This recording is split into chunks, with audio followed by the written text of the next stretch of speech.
Buenas tardes a todas y a todo. Bienvenidos y bienvenidas a un nuevo curso.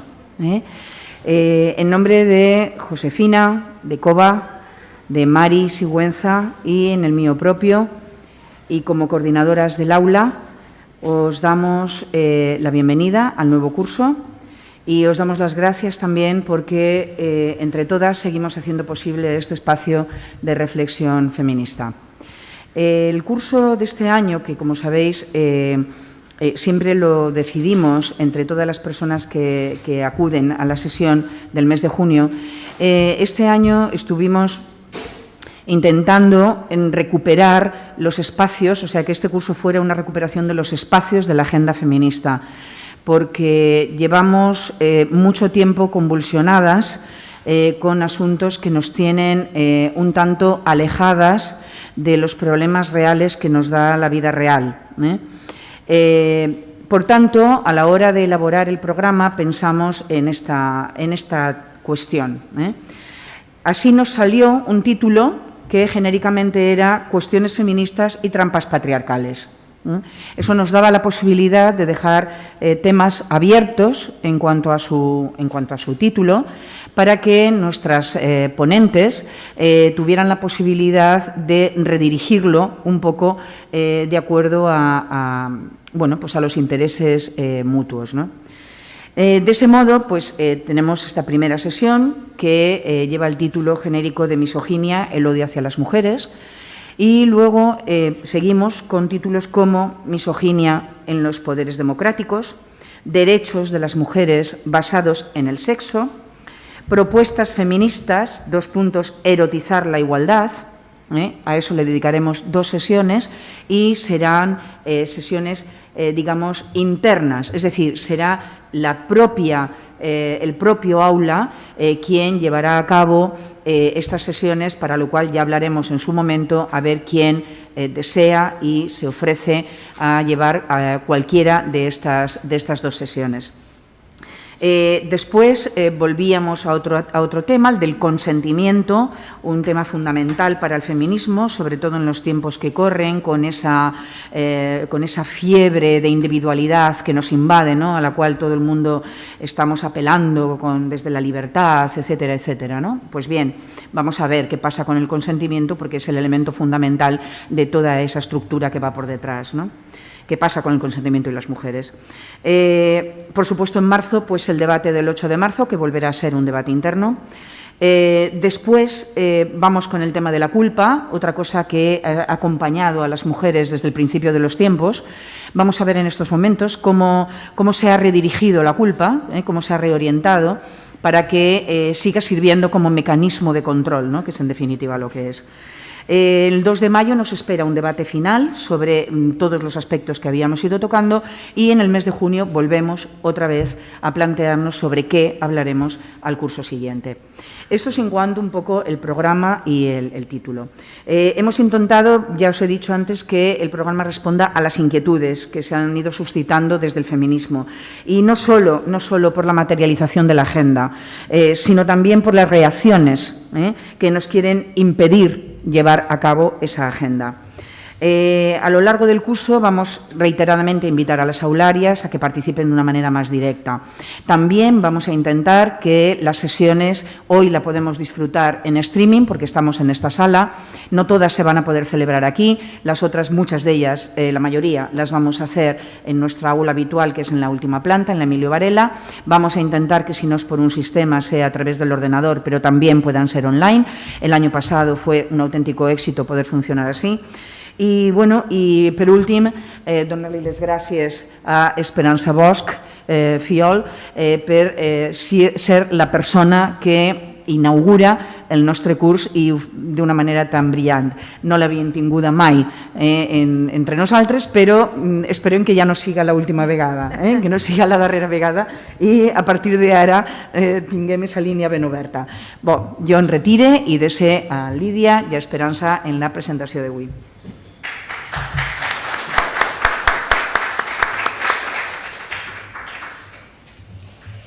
Buenas tardes a todas. Bueno, estamos muy contentas de estar aquí, todas juntas. Ya sabéis que a mí siempre me gusta decir, pues para pensar juntas, para analizar la realidad juntas.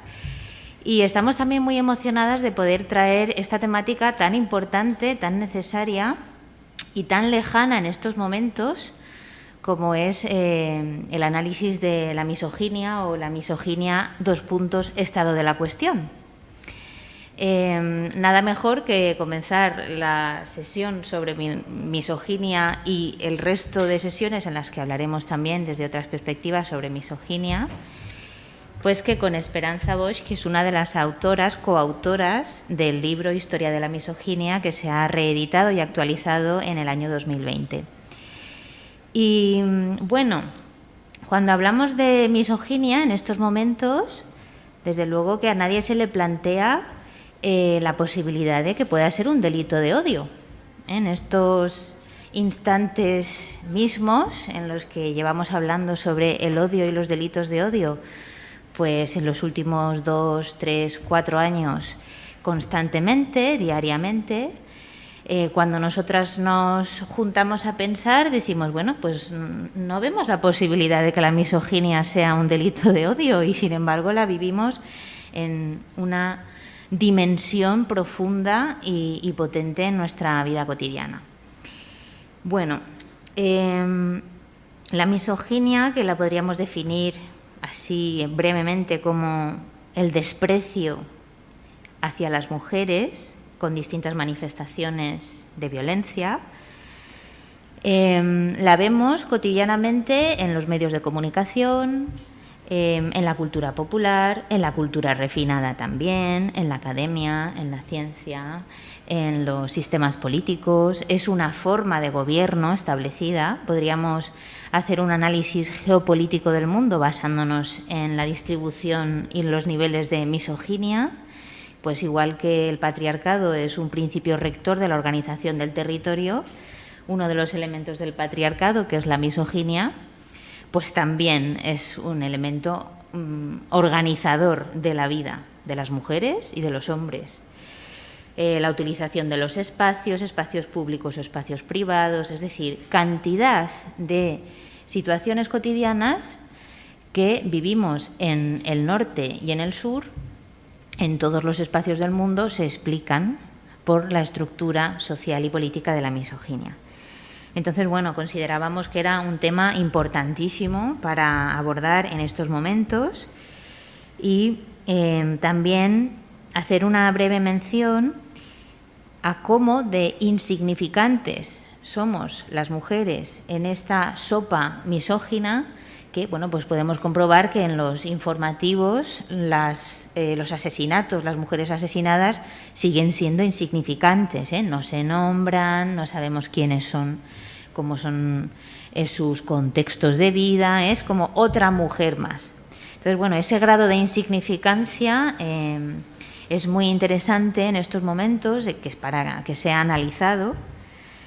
La manera en la que se informan de las cuestiones de las mujeres en la actualidad.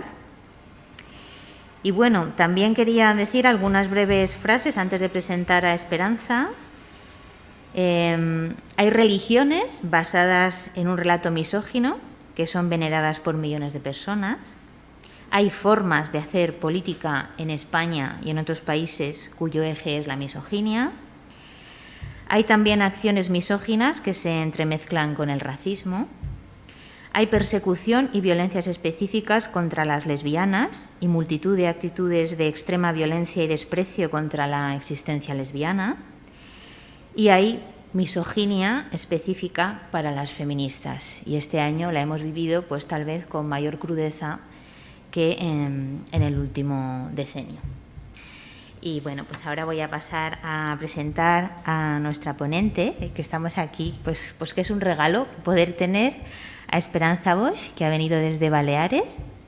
Es doctora en psicología, es profesora titular de Psicología Básica de la Universitat de les Illes Balears, directora del Máster Universitario Políticas de Igualdad y Prevención de la Violencia de Género, directora de la Oficina de Igualdad entre Mujeres y Hombres de la Universitat de les Illes Balears, desde el curso 2004-2005.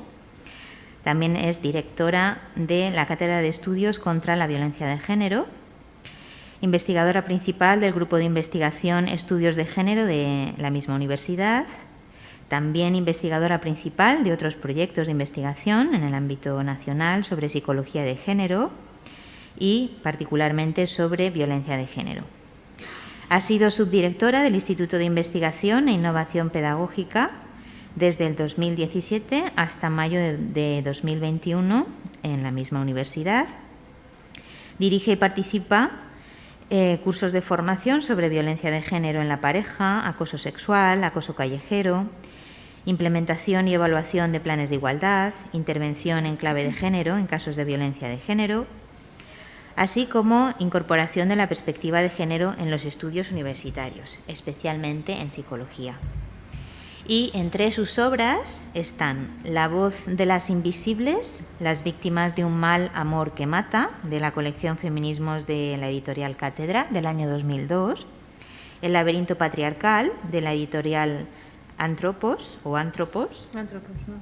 2006, o La violencia contra las mujeres, el amor como coartada, de la misma editorial del año 2013, y Historia de la misoginia, segunda edición, corregida y aumentada, que es el libro que tenemos aquí hoy, también de la editorial Antropos, del año 2020. Y bueno, pues damos paso a Esperanza. Muchas gracias. Muchísimas gracias a vosotras. Buena tarde. Lo haré en castellano, si os parece, para no salar los artículos y no liarnos con... ante todo, muchísimas gracias por la invitación. A mí me gusta mucho participar en este tipo de actos porque me gusta mucho pensar en compañía.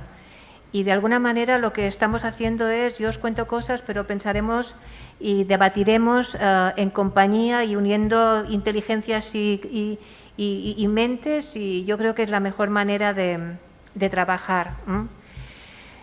La historia de la misoginia surgió inicialmente hace 20 años como proyecto, y surgió debido a los cursos que estábamos dando en aquel momento, financiados por la universidad, pero que iban dirigidos al público en general, y a la necesidad de que dábamos cursos sobre historia de las mujeres, sobre psicología femenina, feminista, y entonces las mujeres, porque a qué nos vamos a engañar, el alumnado era básicamente femenino, nos pedían material.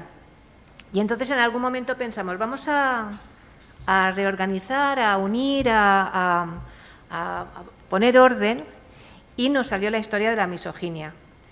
Y después, 20 años después, cuando la repasábamos, quedamos desoladas al ver que casi no teníamos que cambiar nada. Cambiábamos fechas, añadíamos estudios, añadíamos alguna investigación, actualizábamos datos. Pero en esencia estábamos, aquello de 20 años no es nada, pues efectivamente, ¿no? Yo os voy a hacer un pequeño recorrido por lo que es la construcción del pensamiento misógino, porque es la gran potencia del patriarcado. Es decir, la misoginia es la savia de la que se alimenta el patriarcado, porque el patriarcado necesita generar un cuerpo de creencias donde se mantenga la idea de que las mujeres son inferiores, porque si no, adiós patriarcado, ¿no? Entonces, en ese proceso histórico donde han participado los grandes sabios en masculino de la historia del conocimiento, desde Aristóteles, Platón hasta hoy, en este proceso han habido grandes complicidades. La ciencia, en todas sus diferentes ramas, que es masculina naturalmente, se ha abastecido de ideas que retroalimentaban, a su vez, la idea básica de que las mujeres estaban hechas para unos determinados fines, y en estos fines no estaba el raciocinio ni la vida pública, ¿no? Que, como diría Freud en principios del siglo XX, la anatomía era el destino. Nuestro cuerpo de mujer nos destinaba a unas tareas que quedaban marcadas a fuego y que era imposible saltárselas, salvo querer entrar en procesos de desprestigio, incluso de acusaciones de ir contra natura. Bueno, es que la historia está llena de mujeres transgresoras con finales normalmente tristes y bastante desastrosos, ¿no? En estas complicidades, naturalmente, las religiones monoteístas. Ahí donde las mujeres, por destino, o bien la ciencia, la naturaleza lo decía, dirá Rousseau, o lo decía Dios, el que sea, el Dios cristiano, el Dios musulmán, el Dios judío, da igual. Todos ellos en pocas cosas se ponen de acuerdo, pero en esto hay una complicidad brutal, ¿no? Bueno, entonces, la misma palabra misoginia está formada por estas dos palabras, o la raíz de raíz griega, ¿no?, que es misio, que significa odiar, y gine, que significa mujer, y se atribuye, como ha dicho la compañera, al odio y desprecio de los hombres hacia las mujeres.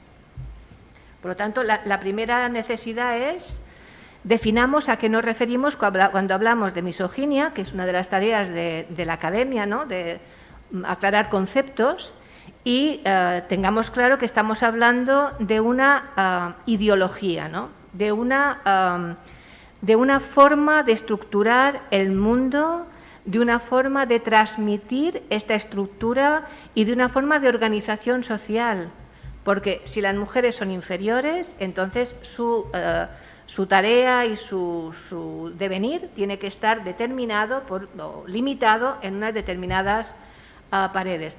¿Me avisarás? Yo calculo una horita, más o menos. Si me paso, me avisáis, ¿no? A mí me gusta, cuando hablamos de esto, también en el libro lo hemos hecho, poner pequeñas píldoras misóginas para que veamos un poco. Estos son como pequeñas perlas del collar misógino que se construye desde siglos y siglos, ¿no? Bueno, por ejemplo, la carta de San Pablo a Timoteo, ¿no?, la epístola, que es un poco la orden paulina, ¿no?, donde se deja clarísimo cuál debe ser el lugar de las mujeres dentro del culto cristiano. Dice: así pues, quiero que los hombres oren en todo lugar, levantando las manos puras, sin ira ni discusiones. Asimismo que las mujeres, en hábito honesto, con recato y modestia, sin rizado de cabellos, ni oro, ni perlas, ni vestidos costosos, sino con obras buenas, cual conviene a las mujeres que hacen profesión de piedad. La mujer aprenda en silencio, con plena sumisión.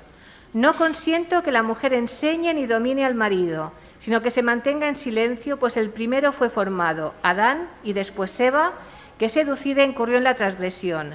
Se salvará por la crianza de los hijos si permaneciera en la fe, en la caridad y en la castidad, va a ser que, en fin, acompañada de la modestia. Y después uno de los padres de la Iglesia, que son estos teólogos que generaron la primera doctrina cristiana, como San Jerónimo, que decía: la mujer es la puerta del diablo, la senda de la iniquidad, la picadura de la serpiente, en una palabra, un objeto peligroso, ¿no? Bueno, pues de aquellos lodos, ¿no?, poquito a poco se va construyendo pues esta ideología, que según la RAE es un conjunto de ideas que caracteriza a una persona, escuela, colectividad, movimiento cultural, religioso o político, y que de alguna manera una ideología tendrá la finalidad de unir a un determinado grupo bajo unas determinadas creencias. Bueno, las ciencias sociales dirá que una ideología es un conjunto normativo de emociones, de ideas, de creencias colectivas que son compatibles entre sí y están especialmente referidas a la conducta social humana. Todo esto lo digo porque la misoginia no es una anécdota en la historia de la humanidad. La misoginia es la ideología básica de la historia de la humanidad como instrumento constructor del patriarcado. Y el patriarcado tampoco es una entelequia. Llegaremos a ello, pero a mí cuando me preguntaban antes de este verano que si el patriarcado era una teoría, pero que no sé cuánta, no sé qué, yo digo, bueno, si queréis asomaros al patriarcado más brutal actualmente, Lo decía antes, ¿no? O sea, hace unos meses. Asomados a Afganistán. Mirad cómo viven y cómo se considera a las mujeres afganas, pues eso es la brutalidad máxima del patriarcado. A partir de aquí, camuflado de una manera u otra, bueno, es la ideología que está presente y además compartida por todas las sociedades, por todas las culturas, por todas las diferentes creencias religiosas, como hemos dicho. En eso los hombres sí que se han puesto de acuerdo, en otras cosas no, en las guerras, pero en eso sí que hay un acuerdo común, y es que las mujeres deben estar sometidas. Bueno, si tuviéramos que hacer una especie de resumen o de primer esquema, diríamos que los tres grandes supuestos sobre la inferioridad de las mujeres, de los que se ha debatido, de los que se ha escrito páginas y páginas de filosofía, de medicina, de psicología, de todas las diferentes disciplinas en todos los diferentes momentos de la historia, estos tres grandes supuestos serían la inferioridad moral, la inferioridad biológica y la inferioridad intelectual. Estos serían los tres pies que sostienen el entramado de la misoginia y que parte de la idea de que las mujeres son, supuestamente, o somos inferiores desde el punto de vista moral, desde el punto de vista intelectual y desde el punto de vista biológico. Y yo os invito a que cuando lo estemos hablando hagamos un proceso de actualización, ¿no? Digamos, pero a ver, hoy en día se sigue pensando que las mujeres son moralmente inferiores. Desde luego en Afganistán sí. Y en otras partes del mundo también. Pero aquí seguimos diciendo aquello de que es que los chicos son más noblotes, las niñas son más puñeteras, ¿no? Las niñas, aquello de que las mujeres siempre se rapiñan entre ellas, ¿no? Se rivalizan entre ellas.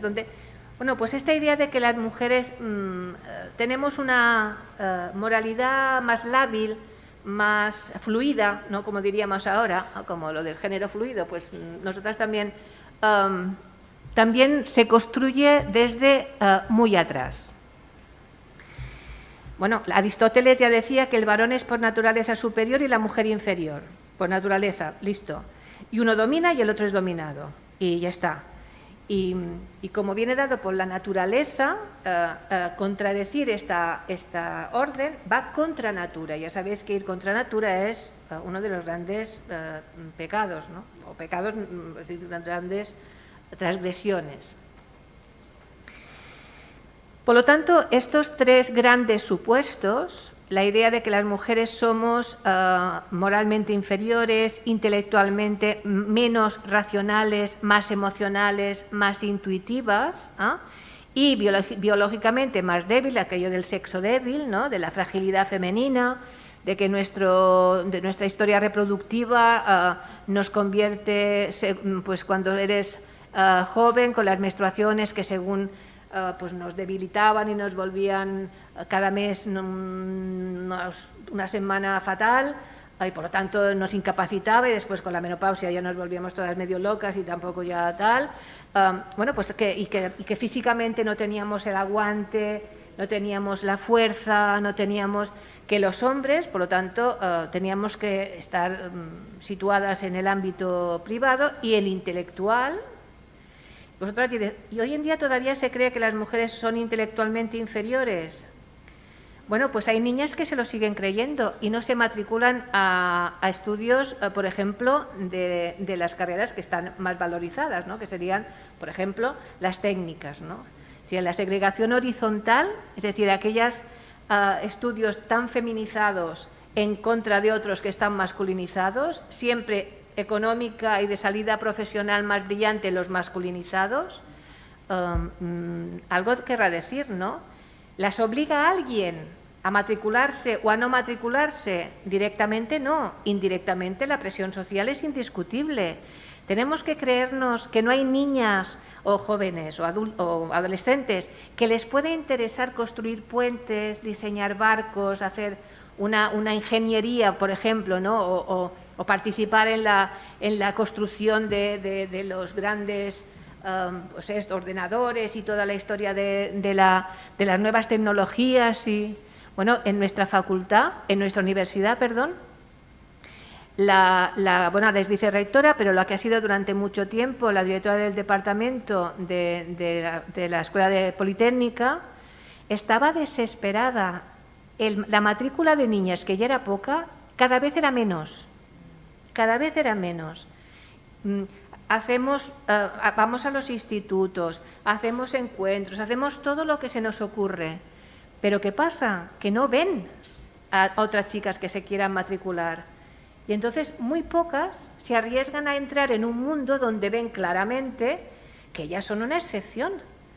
Y la verdad es que ser una excepción genera conflictos. Si formas parte de la norma, la misma estructura te facilita las cosas, ¿no? Pero si eres una excepción, véase Concepción Arenal, doña Emilia Pardo Bazán, estas grandes mujeres, algunas de ellas con apoyos. Doña Emilia Pardo Bazán tuvo una vida rodeada de un cierto prestigio, pero cuando ella entró, finalmente consiguió la cátedra en Galicia, cuando ella entraba, salían los alumnos. No permitían los alumnos, los chiriquicuatre, que diría Esperanza Aguirre, no permitían ser enseñados por una mujer como doña Emilia Pardo Bazán, con toda su trayectoria literaria, con todas sus novelas publicadas, con todo eso. Bueno, pues en eso estamos, ¿no? ¿De dónde viene la idea de la inferioridad moral de las mujeres? ¿Cuándo empezó a crearse este mito, no? Bueno, en el mundo cristiano a través del mito de Eva, en el mundo clásico a través del mito de Pandora, que viene a ser un poco lo mismo, ¿no? Se les da una orden y transgreden esta orden. Claro, en el caso de Eva es el árbol del conocimiento. O sea, les dice, tú puedes estar por aquí, puedes pasártelo bien en el paraíso, todo, pero si comes de esta fruta tendrás muchos más conocimientos y por lo tanto está prohibido, ¿no? Bueno, pues Eva, curiosa, lo transgrede esta norma, y Adán, tonto, aunque no lo digan los libros, se deja convencer, ¿no? Entonces la culpa cae sobre la mujer, que no solo es transgresora, sino seductora de Adán, y lo lleva a la perdición real, porque son expulsados del paraíso. Y Pandora se le da la caja con la orden de que no la abra, ella curiosa para saber qué hay dentro. Acordaros que la ciencia se inicia siempre en un acto de curiosidad. Sin curiosidad no hay ciencia, por lo tanto ya empezamos mal. Pues abre la caja y se desparraman todos los males del mundo. Eva y Pandora serán, por lo tanto, los orígenes del mito de la maldad intrínseca de las mujeres, de la que las mujeres somos malas por naturaleza, es decir, somos curiosas, somos chafarderas, somos aunque no digan la palabra de solidarias, bueno, ¿no? Competitivas entre nosotras, mentirosas, seductoras, aquello de las armas de mujer, que también por ahí hay muchas tesis a hacer, porque es un tema interesantísimo, ¿no? Cómo se proyecta en la mujer la atracción masculina. Es decir, no es que a un hombre le atraiga a una mujer, es que una mujer ha engatusado a un hombre, ¿no? Lo ha embrujado, y por lo tanto el hombre es como Adán, ¿no? Pues un poco tonto, que se deja llevar, pero la culpa recae nuevamente sobre las mujeres. Sabéis que en la tradición judea hay una mujer diferente, que es Lilith. Lilith, que se supone que, bueno, aquí dice que es una leyenda que se encuentra en el Zohar, en el libro del Esplendor y en el Talmud. Son libros de la tradición judía, sobre todo del este de Europa, ¿no?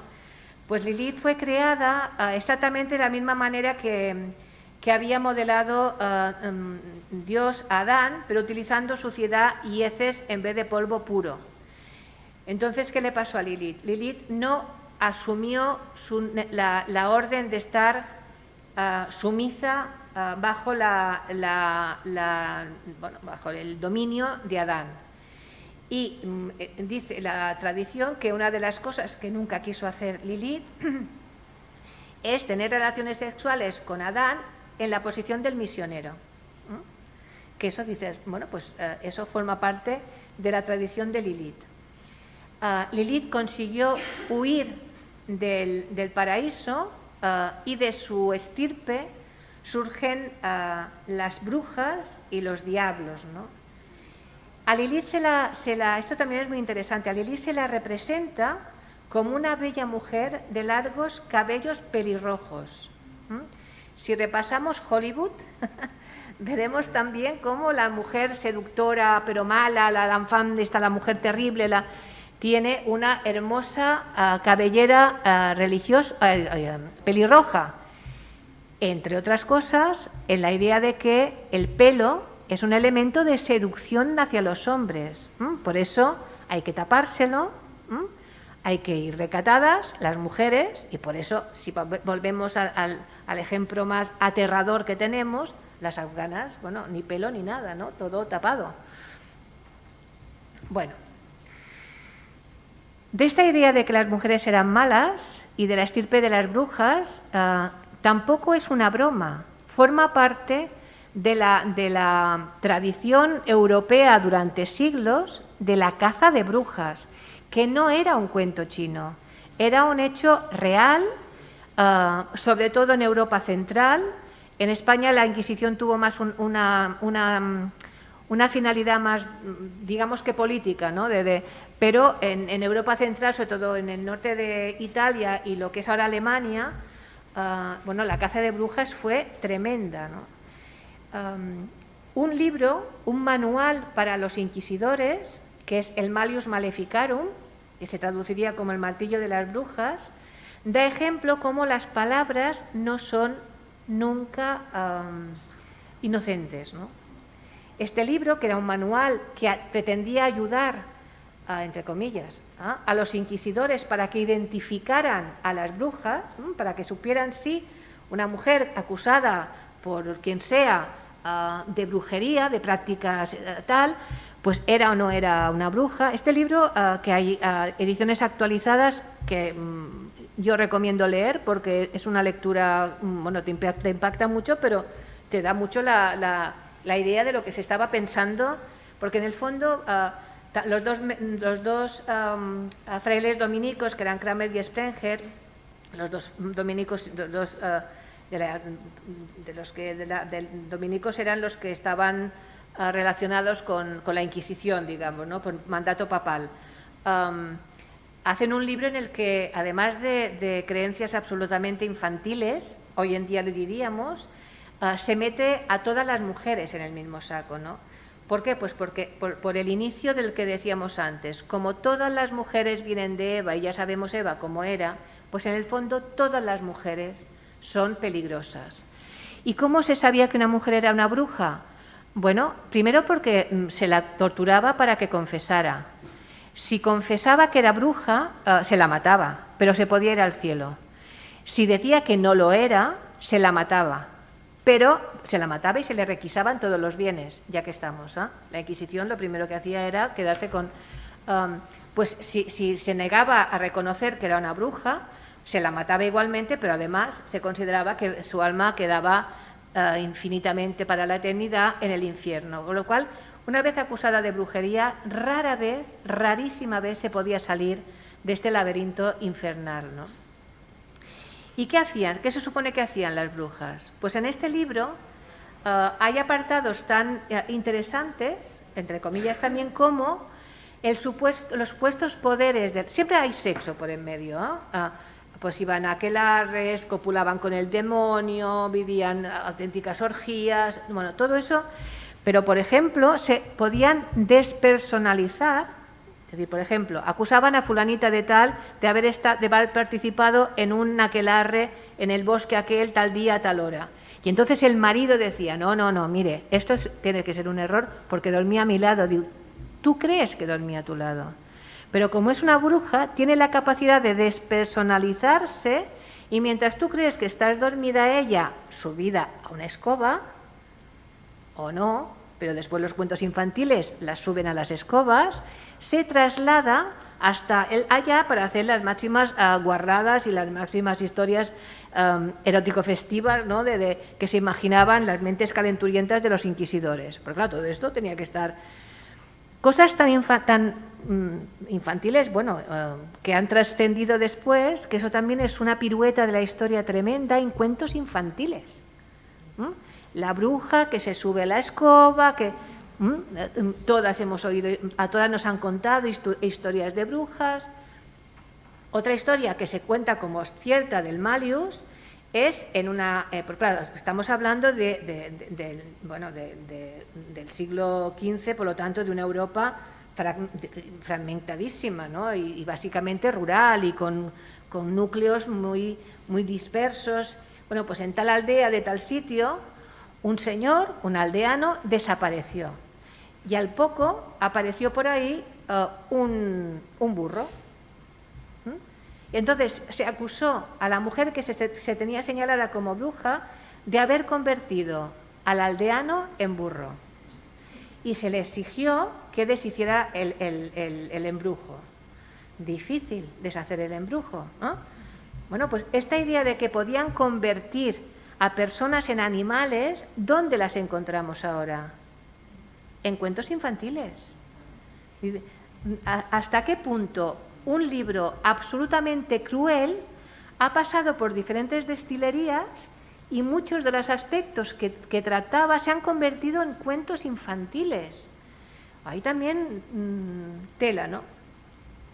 Bueno, pues el Malius, bueno, hay diferentes versiones, hay una versión más o menos actual de unos años muy completa, una versión comentada y bueno. Sigamos con los grandes pensadores. Añadamos 3 perlas a este collar para ver cómo hay un acuerdo masculino general en lo que estamos diciendo.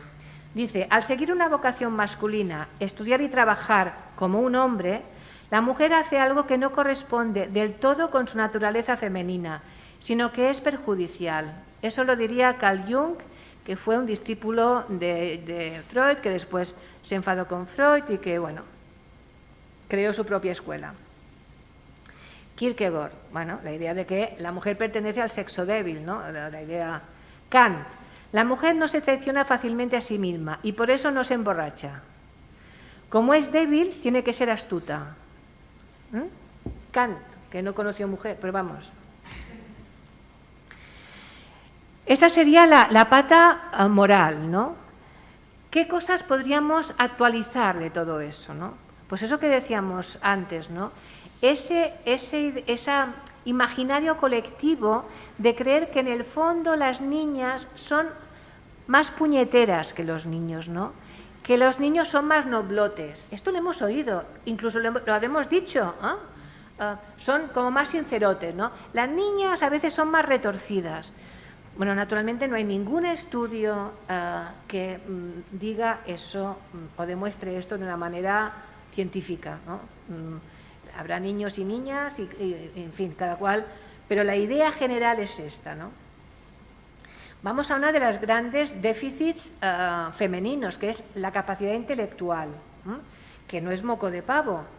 ¿Sabéis que desde Cristina de Pizan, que fue la primera mujer que pudo vivir de la literatura, ¿no? a final de la Edad Media, hubo un debate erudito que se conoce como las querellas de mujeres, ¿no?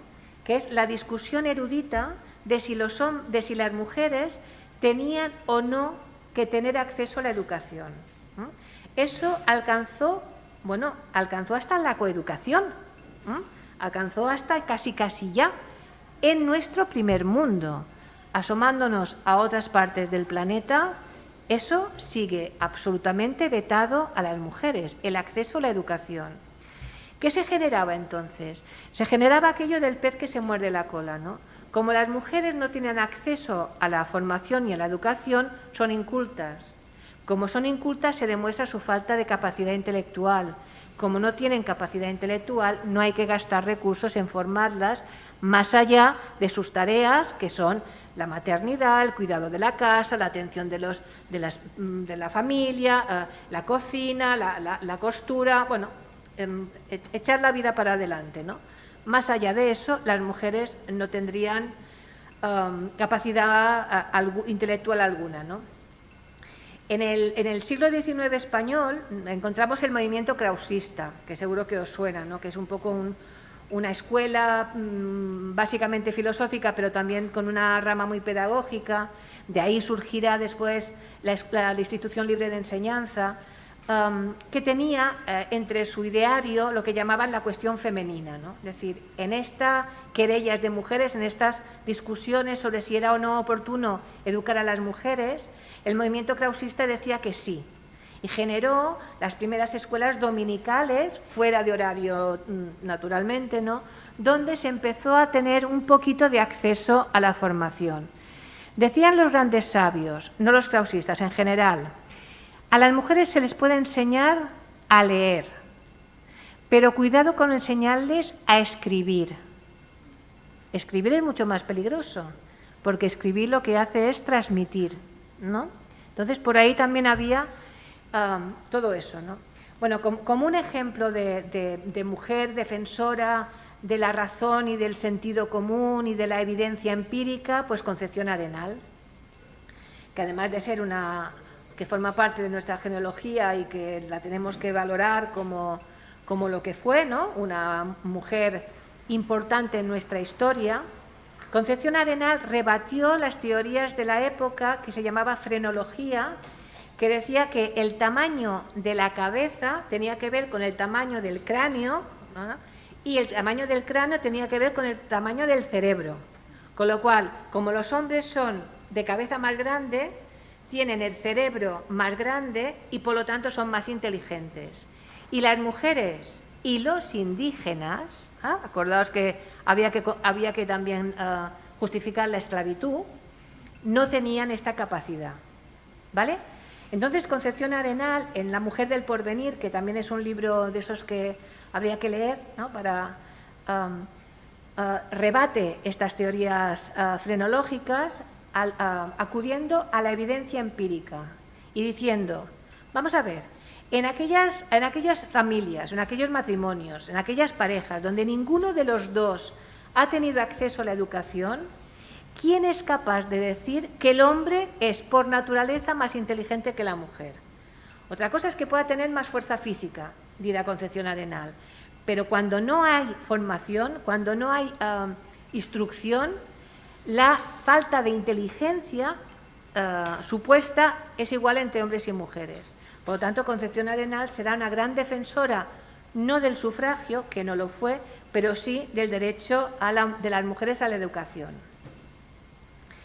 Bueno, ¿cómo lo veía Darwin? Que estamos hablando del siglo XIX, del paradigma del gran científico que modernizó las teorías de la evolución, que revolucionó el tapete científico de su época. Bueno, pues dirá lo mismo, el mismo argumento que decíamos antes del pez que se muerde la cola, ¿no? Dice, la diferencia fundamental entre el poderío intelectual de cada sexo se manifiesta en el hecho de que el hombre consigue más eminencia en cualquier actividad que emprenda de la que pueda alcanzar la mujer, tanto si dicha actividad requiere pensamiento profundo, poder de raciocinio, imaginación aguda o simplemente el empleo de los sentidos o de las manos.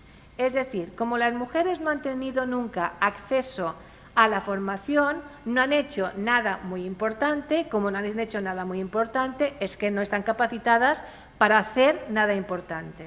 Bueno, y esto lo decía, me está saltando una alarma mía, bueno, ya está. Si oís tic, tic, tic, tic, es una alarma de mi teléfono. Vale. En el siglo XIX, junto con todas estas teorías, se cristaliza algo importante para la psicología, pero también para la construcción de la sociedad del XIX y del XX y hasta la actualidad, y es el ideal de feminidad.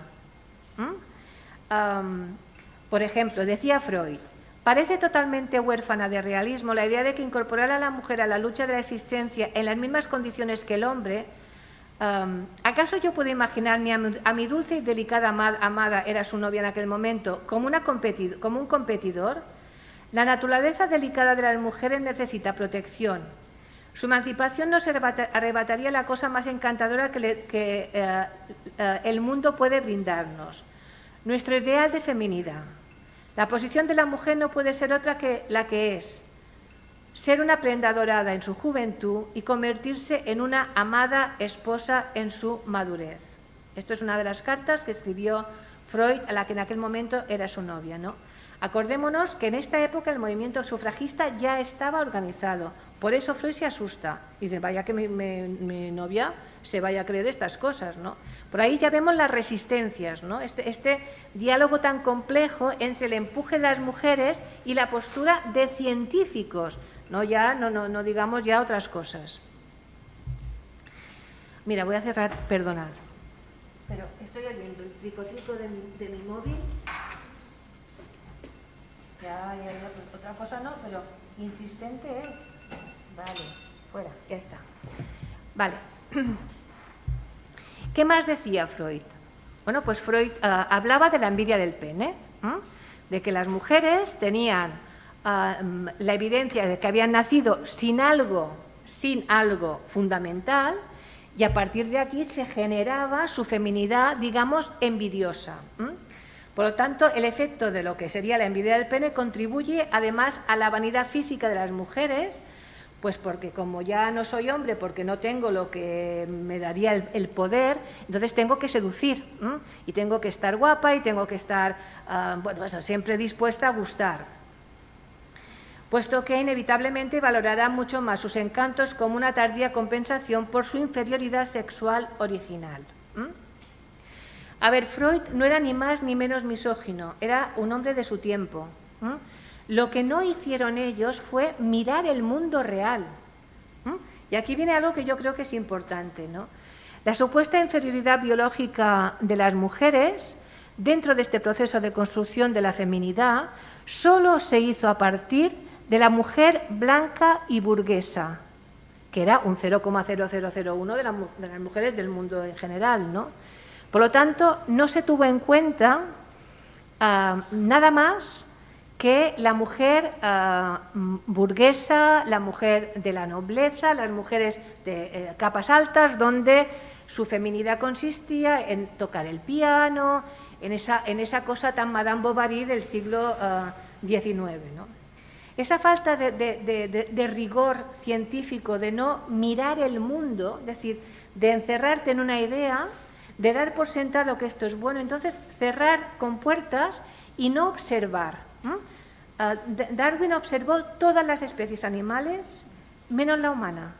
A la humana no la observó para nada, porque daba por sentado que el orden establecido socialmente era el orden real, ¿no?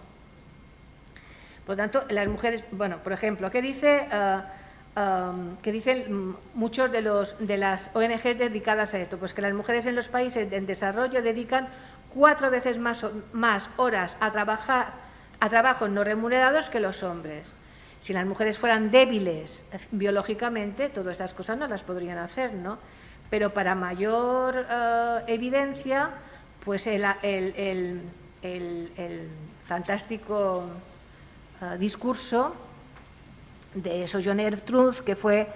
hay una peli que han hecho hace poco sobre su vida, no sé si...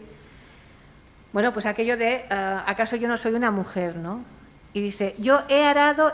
Ella era esclava, consiguió escaparse, bueno, tuvo una vida compleja y muy dura. Dice, yo he arado, he sembrado y he cosechado en los graneros sin que ningún hombre pudiera ganarme. ¿Y acaso no soy una mujer? Podía trabajar tanto como un hombre y comer tanto como él cuando tenía comida, y también soportar el látigo. ¿Y acaso no soy una mujer? He dado a luz a 13 niños y he visto vender la mayoría a la esclavitud. Y cuando grité con mi dolor de madre, nadie sino Jesús, porque era mortal, me pudo escuchar. ¿Y acaso no soy una mujer? Pues eso es en esencia la misoginia, ¿no? el generar un cuerpo de creencias, el cerrarlo de manera absolutamente herméticamente y no contrastar, no mirar, no querer ver, no querer reflexionar, no querer ni acercarse a otra realidad. Mientras tanto, y desde la Revolución Francesa, el feminismo ilustrado ya empezaba a organizarse de una manera socialmente relevante, ¿no? ¿Sabéis que Olympia de Gouges escribió la Declaración de los Derechos de la Mujer y la Ciudadana como simetría a la Declaración del hombre, a la Declaración de los Derechos del Hombre y del Ciudadano, que excluía a las mujeres, y la guillotinaron? Bueno, guillotinaron a muchos, pero ella era sobre todo por haber querido asumir el papel destinado a los hombres, ¿no? Bueno, y la misoginia asume y sigue, ¿no? Se sigue transmitiendo a través de los grandes agentes de la socialización diferencial. El joven, el niño, el joven y el hombre adulto aprende que tiene unos privilegios que tiene que defender y que esos privilegios le vienen por el simple hecho de haber nacido varón y que eso le viene inculcado desde siempre, ¿no? Y por lo tanto mantendrá toda esta construcción o todo este engranaje pseudocientífico como su ideario. ¿Qué podríamos? La violencia naturalmente es la manifestación de dominación básica, ¿no? El patriarcado genera un cuerpo de creencias, pero genera una estructura y una estrategia para mantenerlo, y es la violencia, ¿no? Como la esclavitud, como el racismo, genera la esclavitud, pero también genera una estrategia para mantener la esclavitud, que es la violencia, y genera unos argumentos para legitimar esta violencia. Es que los esclavos no son humanos, son medio animales, no pueden organizarse solos, por lo tanto, el hombre blanco, que es el listo, tiene que dar mano dura, porque si no aquello sería es exactamente el mismo esquema, es exactamente el mismo esquema. Bueno, la violencia simbólica es un concepto creado por un sociólogo francés, Pierre Bourdieu, bueno, que diría que las formas de violencia no ejercidas, es una forma de violencia, pero no ejercida directamente mediante la fuerza física, sino a través de la imposición por parte de los sujetos dominantes a los sujetos dominados de una visión del mundo y de los roles sociales, de las categorías cognitivas y de las estructuras mentales. Por lo tanto, es algo que se transmite como el regadío a goteo, ¿no? Se va regando continuamente a través de mensajes más o menos subliminales, a través de la literatura, de la cultura popular, de las canciones, de los cuentos, de la publicidad, que es una de las cosas más estudiadas en tal. Entonces, la violencia simbólica contra las mujeres está constituida por la emisión de mensajes, iconos o signos que transmiten y reproducen relaciones de dominación. Es decir, las películas románticas donde la mujer sigue, la jovencita guapa protagonista, se quiere casar y el noviete no le pone muchas pegas porque no quiere ser todavía atado, porque quiere su libertad tal y que cual, pero que la mujer al final consigue convencer al chico que se case, sigue siendo un esquema de las películas románticas en la actualidad. Desde Doris Day con Rock Hudson en los años 60, para poner una, hasta ahora, el esquema es el mismo. Las chicas se quieren casar y los chicos se quieren escapar. Pero como las chicas son muy tal, pues consiguen atraparlos y aquí se acaba, ¿no? Pero las chicas se quieren casar. Y eso sigue siendo el mensaje. Y preguntarles a las adolescentes actualmente, siguen diciendo que su objetivo en la vida es casarse. Por lo tanto, la violencia simbólica, dirá Nuria Varela, y esto es importante, no es otro tipo de violencia, como puede ser la física o la psicológica, sino un continuo de actitudes, gestos, patrones de conducta y creencias cuya conceptualización permite comprender la existencia de la opresión y la subordinación, tanto de género como de clase o de raza. La violencia simbólica son los resortes que sostienen ese maltrato y lo perpetúan, y está presente en todas las demás formas de violencia, garantizando que sean efectivas. Por lo tanto, es el magma que las une. Y, por ejemplo, algunos de los ejemplos, naturalmente habría esa cosificación de la mujer, esta erotización permanente de las chicas, este culto a un determinado tipo de cuerpo, bueno, pues todo eso. Decía Celia Morós que debemos entender el sentido de las nuevas misoginias de la era global como la que ha llevado a los crímenes de Ciudad Juárez, por ejemplo, ¿no? La misoginia a nivel global está produciendo verdaderos espantos y todavía no había pasado lo de Afganistán. Celia Morós había trabajado, los últimos trabajos que hizo y sobre los asesinatos de Ciudad Juárez, los feminicidios de Ciudad Juárez y todo lo que aquello representaba, ¿no? Que realmente era y es una brutalidad. Y serían estas nuevas misoginias, ¿no? Por lo tanto, la violencia es el recurso de sometimiento, lo viene siendo, es la estrategia fundamental. El feminicidio en muchos casos queda absolutamente impune, con el silencio cómplice de hombres y de gobiernos. Y sería más de lo mismo, ¿no? Si volvemos a los grandes padres del conocimiento y de nuestra cultura, pues por ejemplo Schopenhauer dirá: las mujeres son la astucia de la especie para que el ser humano real, que es el hombre, se reproduzca. Y dirá Rousseau, nada menos que Rousseau, que la educación de las mujeres debe estar en relación con la de los hombres, agradarles, serles útiles, hacerse amar y honrar por ellos, educarlos cuando niños, cuidarlos cuando mayores, aconsejarlos, consolarlos, hacerles grata y suave la vida, son las obligaciones de las mujeres en todos los tiempos. Y esto es que desde su niñez se les debe enseñar. ¡Qué maravilla! Aquella ideología según la cual la mitad de la humanidad está construida para que la otra mitad viva la mar de bien, ¿no? Para que cubra todas las necesidades. Rousseau, que además en su vida privada ya sabemos todo lo que pasó, ¿no? Bueno, llegamos al siglo XXI y llegamos a este verano y nos asomamos a todo lo que ha representado la vuelta, que nunca se fue, del régimen talibán. Y nos encontramos con prohibiciones para las mujeres talibán, para las mujeres afganas actualmente.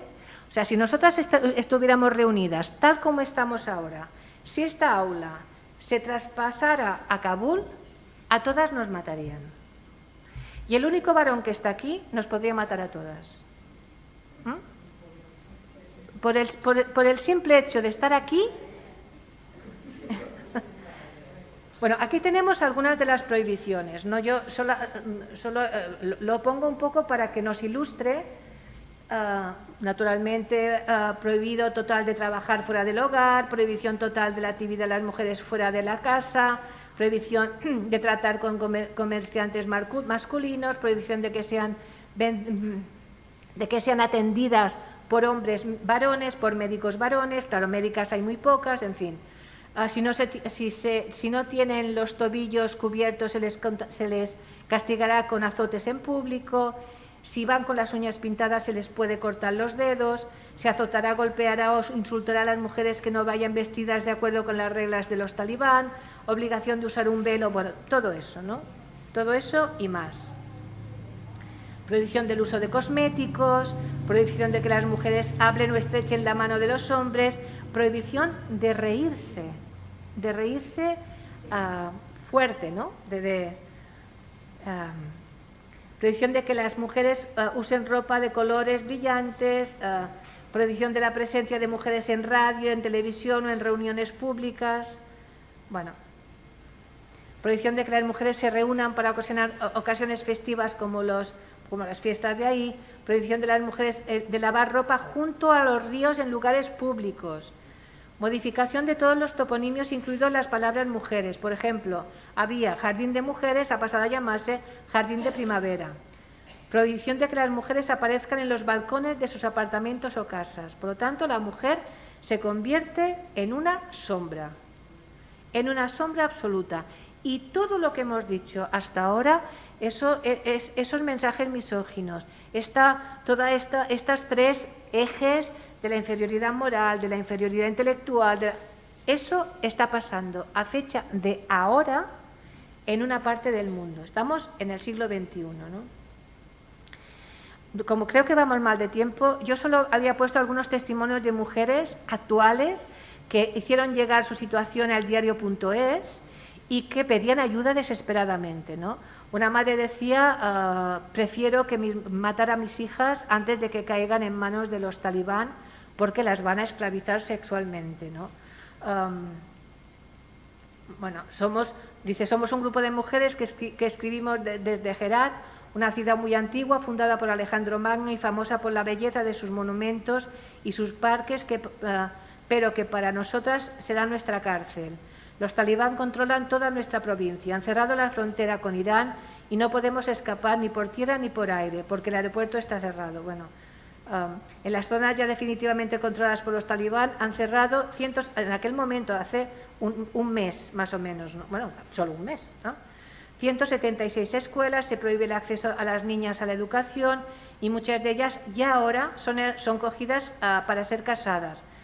Decía que los talibanes entran en las casas y cuentan los vestidos que hay de mujer para saber cuántas mujeres hay en la familia para que no las escondan las madres.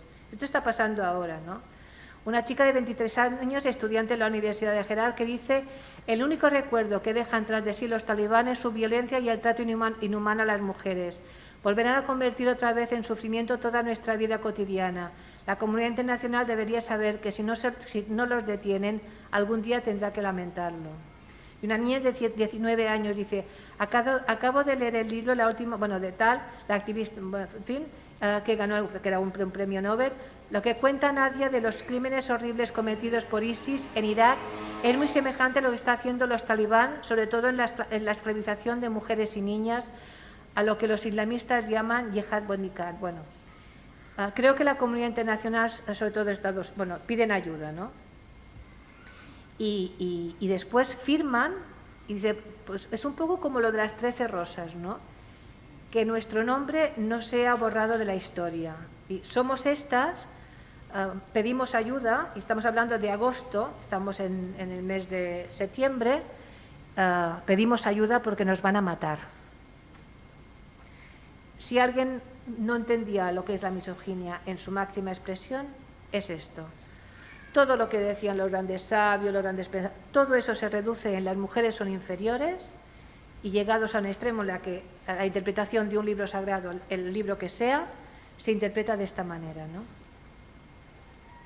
Que podría ser el mayor ejemplo de misoginia. Pero si vamos a nuestra historia reciente, en el siglo XX, pues el franquismo también tenía un ideal de mujer. No lo tapaba debajo de un burka, pero sí decía cómo tenía que comportarse, ¿no? Cómo tenía que ser la mujer ideal, cómo tenía que atender al marido, cómo tenía que tener la casa arreglada, cómo tenía que estar ella pizpireta para gustar al marido, que no se fuera con otras, cómo tenía que acceder a los deseos del marido aunque no fueran los suyos.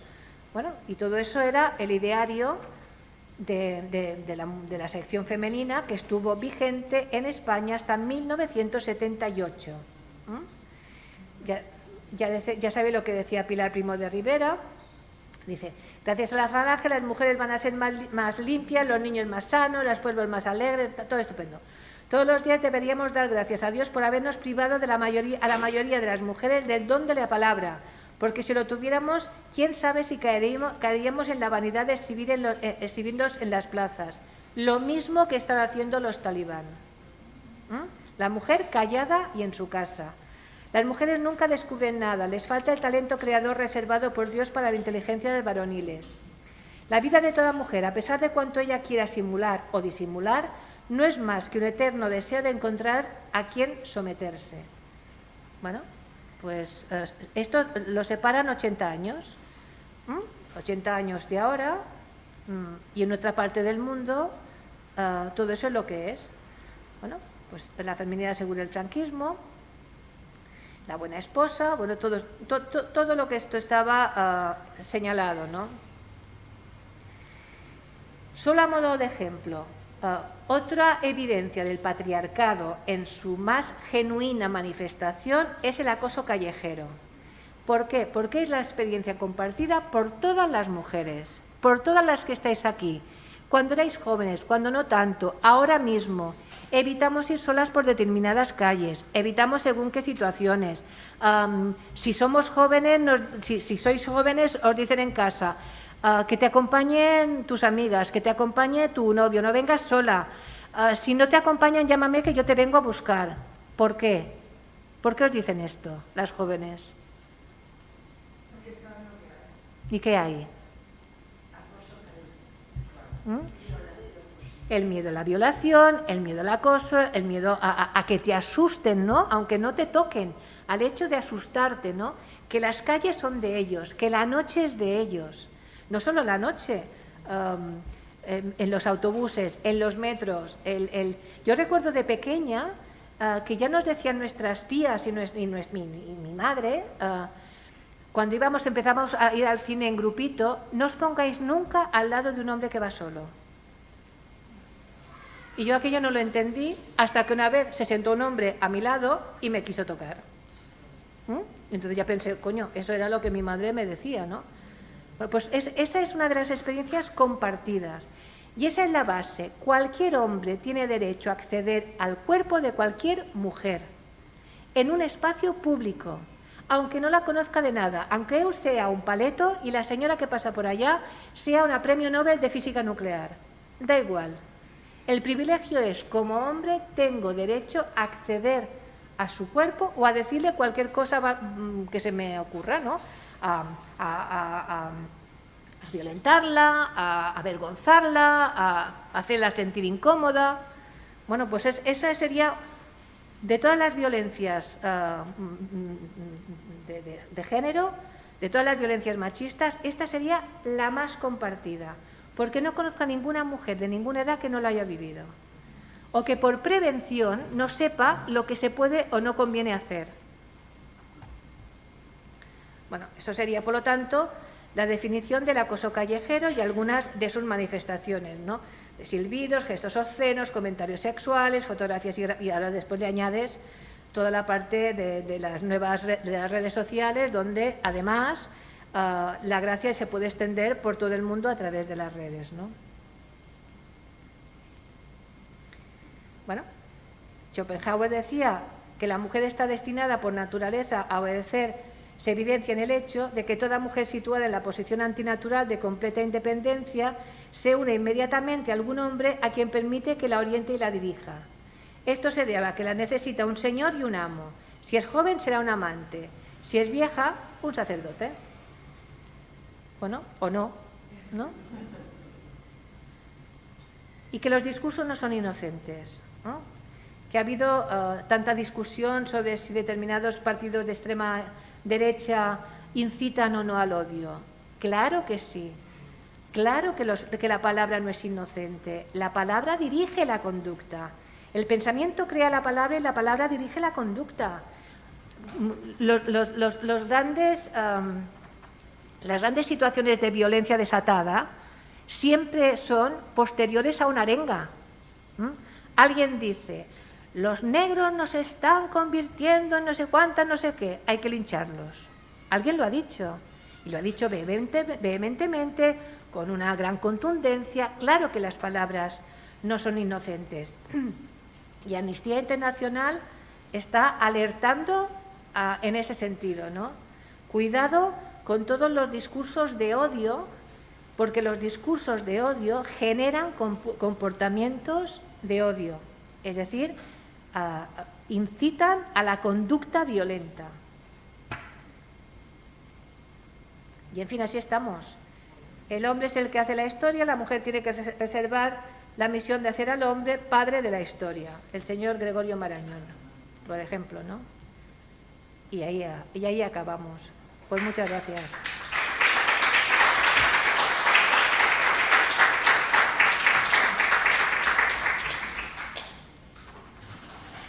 Pues muchas gracias, Esperanza, muchas gracias a todas por escuchar y participar. Ahora tenemos un ratito hasta las 10 menos 5 para exponer nuestras reflexiones, hacer preguntas, compartir, opinar, en fin, consideraciones abiertas. Por allí al fondo, Coa.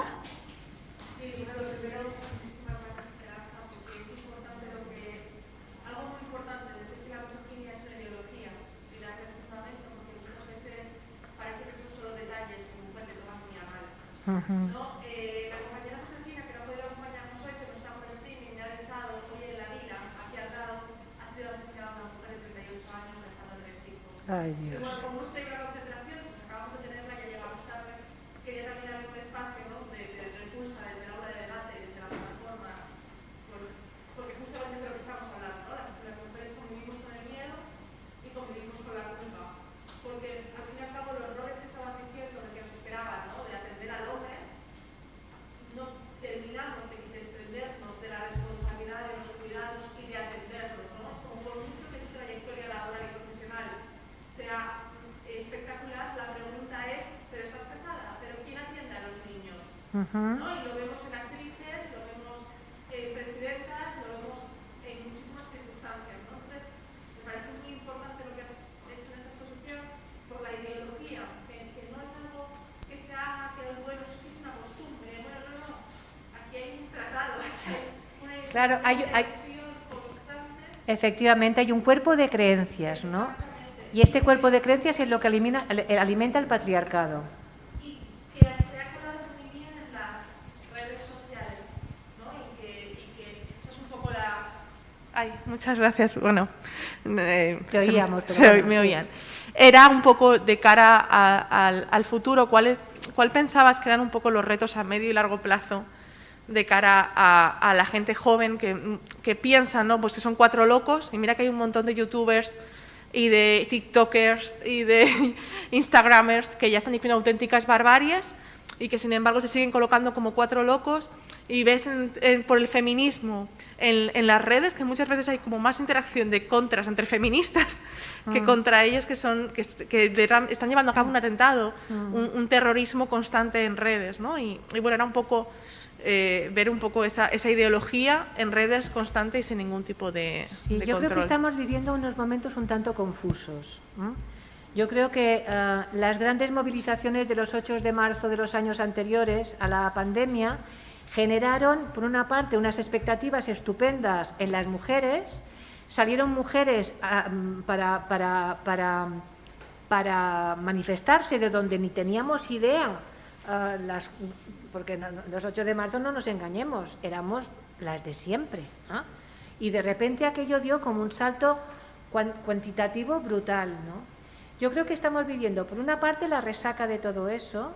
El patriarcado es muy hábil, yo creo que con eso y, por ejemplo, con el movimiento Me Too, que no lo decimos, pero que el movimiento Me Too, yo creo que ha sido muy importante, tanto que se ha quedado un poco en el tintero, tanto que de alguna manera aquello se aplacó, ¿no? Y que al señor cantante de ópera, que en Estados Unidos le habían quitado todos los parabienes, viene aquí, canta sus canciones y le aplauden no sé cuánto rato. Por tanto, yo creo que estamos viendo unos momentos de confusión en el que tenemos que volver a encontrar el rumbo de lo que es el feminismo, el rumbo de lo que es el sujeto político del feminismo, que somos las mujeres, los derechos de las mujeres, de todas las mujeres del mundo, que lo que está pasando en Afganistán no es ajeno al movimiento feminista, porque lo que está pasando en Afganistán es lo mismo que está pasando de otra manera en otros muchos lugares del mundo. Y es la evidencia de que es la evidencia del poder del patriarcado, ¿no? Es la evidencia de cómo esta ideología que nos dice que somos inferiores llega a tener unas consecuencias tan brutales en la vida de las mujeres que se pierde, entre otras cosas, la mitad de las inteligencias mundiales.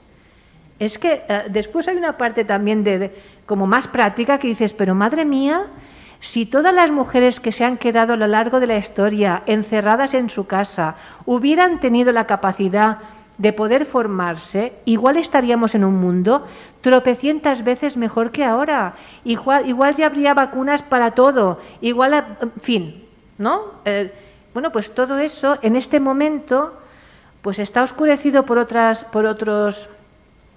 polémicas que yo creo que son muy tramposas. Está oscurecido también, como siempre pasa, con la violencia de género.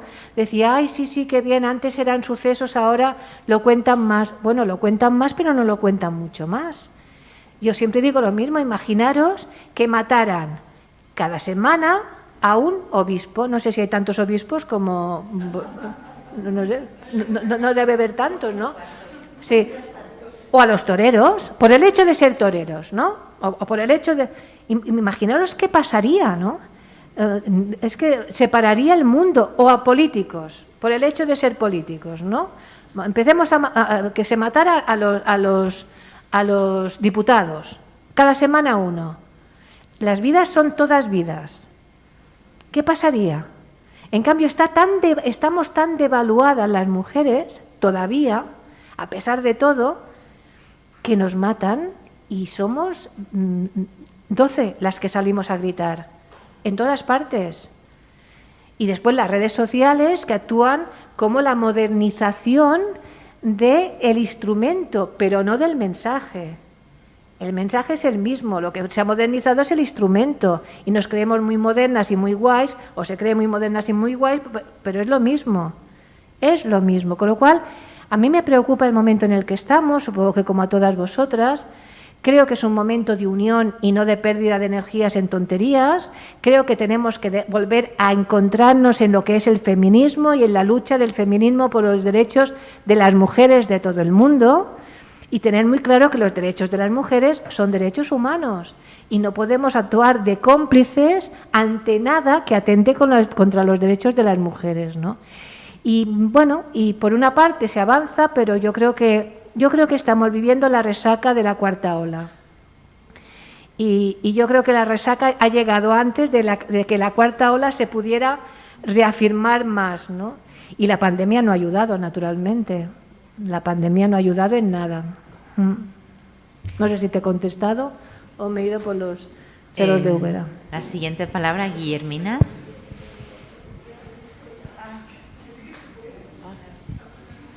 Bueno, muchísimas gracias por la exposición que nos has dado.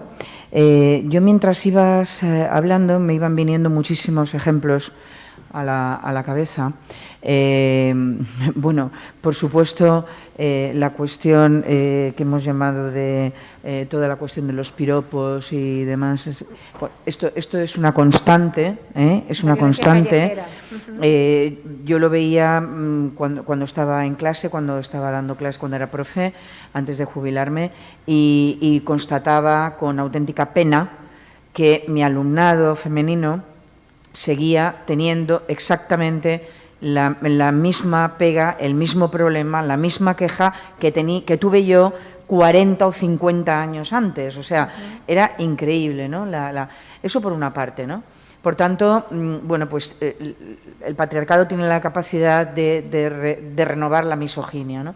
Y a mí hay una cosa, por ejemplo, que me tiene mala con el tema de la misoginia del siglo XXI en el ejemplo de Afganistán, y es la respuesta que los gobiernos, o sea, que la Unión Europea ha dado hace, creo que una semana o semana y pico, después de ver lo que está pasando realmente, ellos veían solamente que no habían puesto mujeres en el gobierno, ¿no? O sea, no se han parado a analizar que se las están cargando, es decir, que las están fusilando directamente a las profesoras, a las médicas, etcétera.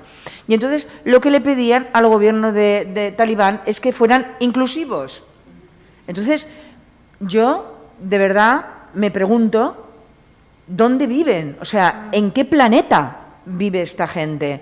Es decir, los gobernantes europeos, ¿en qué planeta viven para decirle a una gente que ha puesto un gobierno dictatorial, eso de entrada ya, que sean inclusivos? O sea, ¿esto qué es? ¿No? Bueno, también entonces, lo está diciendo ONU Mujeres, ¿eh? Claro, pero eso también lo está diciendo ONU Mujeres, cuidado. ONU Mujeres está lanzando la idea de que estos talibanes no son como los de antes y de que habrá una cierta posibilidad de diálogo. Y por eso es tan importante oírlas a ellas, que nos digan las mujeres afganas qué les está pasando, porque no, efectivamente, es decir, esto se va a convertir en bueno, no son tan malos, nos vamos a olvidar un poquito y vamos a nuestras cosas. Solo el uso del término inclusivo es como, no sé, es como si les estuviera, no sé, es como si a mí me estuviera hablando alguien de la composición de los extraterrestres del planeta ZX. Es decir, pero yo qué sé, o sea, ¿de qué estamos hablando? Si yo no sé cómo funcionan. O sea, hablar de gobierno inclusivo a una gente que se está cepillando a las mujeres de las maneras más bárbaras en la calle. Y sacar a mujeres con el burka diciendo que apoyan al régimen talibán. Sí, bueno, indudablemente, claro. La siguiente palabra es Elena. Bueno, pues yo creo que la misoginia que en este momento ha tomado una nueva cara, una misoginia muy tramposa, patriarcalmente tramposa, para desviarnos a las mujeres y a las feministas en particular de los objetivos, si queremos decir del milenio o del siglo o de lo que sea, es todo el movimiento internacional por la desaparición de las mujeres. Más misoginia que abogar por la desaparición de las mujeres, que es simbólicamente lo mismo que en Afganistán es real. Un burka, pero bueno, pues sí. decimos Afganistán porque lo tenemos muy crudo, pero si podemos mirar a cualquier lugar del mundo que sea fuera de nuestro propio ombligo, seguramente lo vamos a descubrir en multitud de ocasiones, incluido este país en el que vivimos y la Unión Europea en la que vivimos. Entonces, me parece que todo el movimiento internacional por el borrado de las mujeres es gravísimo porque simbólicamente nos quita a nosotras, frente a la gente que no está leída en estas cosas, ¿no? La gente normal, que es la mayoría aplastante. Entonces, nos quita del foco de la obtención de derechos y poderlos llevar a cabo y lo cambia por una cosa que nadie entiende y a la que te tienes que ascribir sí o sí, porque si no te viene la Inquisición de nuevo, porque tiene las mismas características que la Inquisición clásica de la que tú has hablado. Ahora nos llaman TERF y antes era brujas, pero en realidad tiene las mismas características y creo que la fórmula patriarcal más bestia, que en estos tiempos donde las mujeres no nos solemos callar, bueno, las mujeres feministas que tenemos voz, que somos 50 o 60. Entonces, las que no nos callamos, nos callemos. El a ver si te callas es que ya no podemos más, que ¿qué más queréis? Que qué coño, no Además, hacemos caso. en un debate tan absurdo Si que... no hacemos caso a nada, llevamos mucho tiempo diciendo ladran, luego cabalgamos, ¿no? Bueno, pues os vais a callar porque si no vais a tener un acoso, por supuesto, y sobre todo a través de las redes, que bueno, viene a sustituir a otros acosos que hemos tenido físicos, como el callejero o el laboral o cualquier otro. Entonces me parece que eso es lo que Lidia ha apuntado en su intervención, que además nos desvía absolutamente de la agenda feminista, que está prácticamente no a medias, a cuartos. Entonces, bueno, tenemos que desarrollar, me parece a mí, una inteligencia colectiva importante para seguir por el camino que la agenda feminista marca y no andar como andamos aquí, que este año empezamos a decir, si es que llevamos dos años casi, viendo a ver cómo nos libramos, digamos, de este acoso.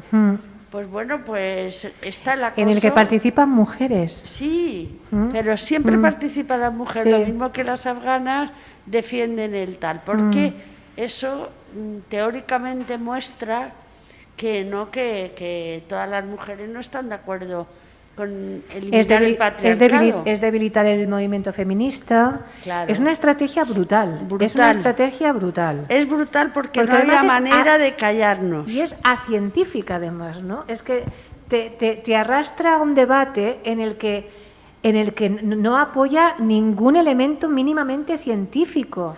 ¿Cómo que las mujeres ya no somos mujeres, sino que somos seres menstruantes o no qué coño somos?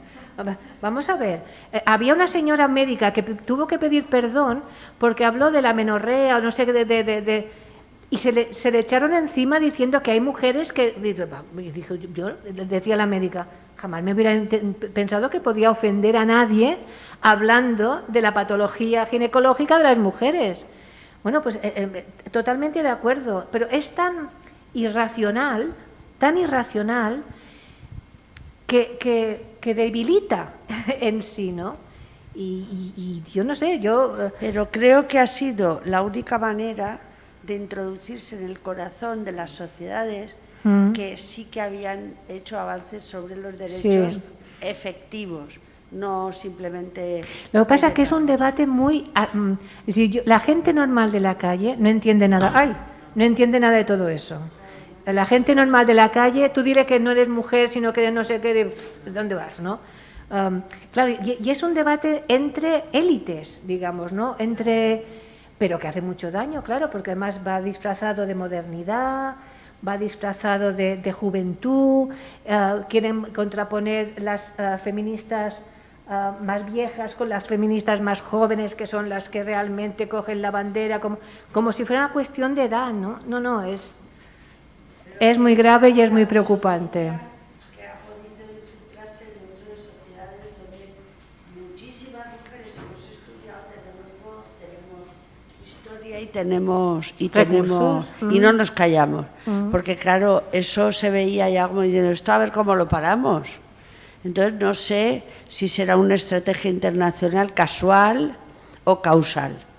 Creo que son las dos cosas. Es causal, pero se ha extendido rapidísimamente por el mundo entero. Claro, pero esto es un poco como cuando sale por ejemplo, un partido de extrema derecha y de repente el vecino tuyo y el no sé qué empieza a decir, bueno, pues estaban allá, ¿no?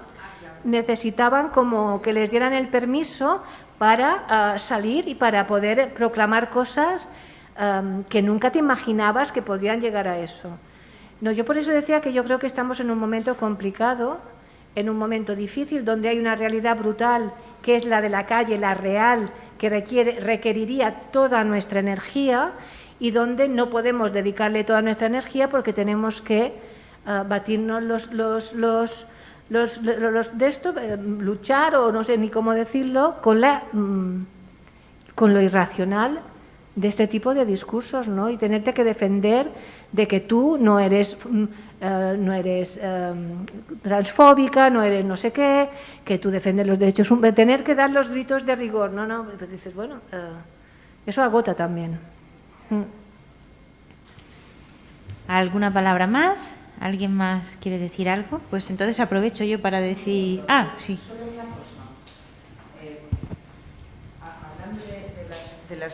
Hablando de las misoginias, es muy preocupante lo que está pasando en los centros de secundaria desde que Vox ha hecho una entrada tan fuerte en el Parlamento con 52 diputados. Hay una enorme cantidad de chavales, varones, inmensamente en su mayoría, hay una enorme cantidad de chavales que están reforzados ya externamente por un modelo con el cual se están identificando. Están generando una distorsión enorme y algunas compañeras me dicen que tienen problemas para hablar de según qué temas y de mencionar según qué palabras y conceptos porque automáticamente saltan. Y algunos se han levantado incluso diciendo yo en esta clase no debo estar porque en mi casa no me permiten escuchar estas cosas. De entrada nos suspendemos. ¿Vale? O sea, que esto es misoginia. Claro, no, es que las palabras no son inocentes, claro que no. Y los privilegios, es decir, ¿qué ha dado Vox? Pues el recordatorio de los privilegios masculinos y el mensaje, no seáis idiotas que os los quieren quitar, pues a por ellos. Bueno, pues para enlazar esta primera sesión de este nuevo curso con los cursos académicos anteriores en los que habíamos estado abordando la cuarta ola, la violencia sexual, pues hacer un recordatorio de que todos los elementos que ha comentado Esperanza en su ponencia son los que se encuentran completamente normalizados en la pornografía actual, en la prostitución, en la idea de mujer, en nuestra socialización, en la cultura de la violación, en el relato del terror sexual, para salir o no salir, limitar nuestros movimientos, nuestros espacios. Y bueno, eso no es el relato de la pornografía que habíamos analizado en el curso pasado, encontrar a quién someterse. Esa completa erotización de la violencia sobre las mujeres que encontramos en la pornografía. Y como ha salido la temática de Afganistán, también recordar que solamente en el contexto de la violencia sexual contra las mujeres es donde se admite la tortura explícita. En el resto de espacios del mundo la tortura es entendida como algo completamente fuera de lo aceptable. Sin embargo, es aceptable en el ámbito de la pornografía, comercializable y además ese mensaje de que a nosotras nos encanta. Y bueno, pues quería hacer esa pequeña conexión porque han habido tantos elementos que me han ido recordando cómo la violencia sexual es uno de esos grandes relatos que construyen el pensamiento misógino sobre las mujeres, ¿no? Y bueno, pues daros las gracias a todas por la participación, también a las personas que nos han seguido, dar las gracias a Esperanza por haber venido desde tan lejos a ofrecernos su pensamiento y su posicionamiento sobre esta temática. Y nos vemos en la próxima sesión de octubre. Recordad que las sesiones siempre son el primer lunes de cada mes a partir de las 8:15, después de la concentración que organiza la Plataforma Feminista de Alicante a las 8 en la puerta de la sede universitaria. También recordaros que el aula de debate es un espacio de encuentro horizontal, público, abierto, gratuito, en el que todas las personas pueden participar. Y bueno, pues nada, muchas gracias, buenas noches y hasta la próxima.